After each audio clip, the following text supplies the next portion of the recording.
Hello everyone, welcome to TechFerment. My name is Raj, and in this video I'm going to talk about Vue.js dynamic classes.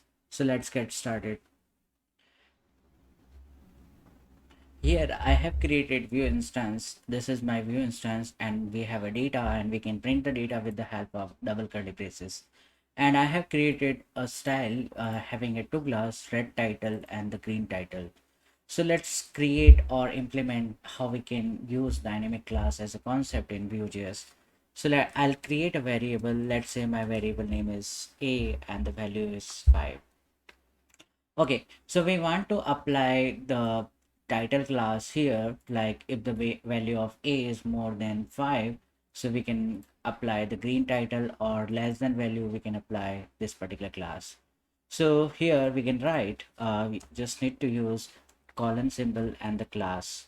This is how we can implement the dynamic classes. Here you can apply the conditions. Let's say my conditions name is, so here I can write the value of a is more than 4, and we can use question mark operator, and then here we can mention the class name. So if the variable of a, the value is more than 5, we can apply this particular class, or with the help of colon symbol you can use or you can use else block.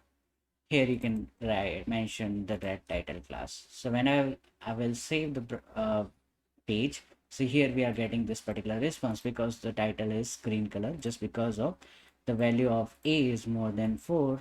So this class will be there in the HTML element, and if the value is, let's say I'll add 2, so then the color will be red.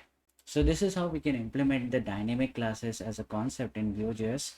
So if you have any questions, you can ask your question in the comment section, and thank you for watching and see you in the next video.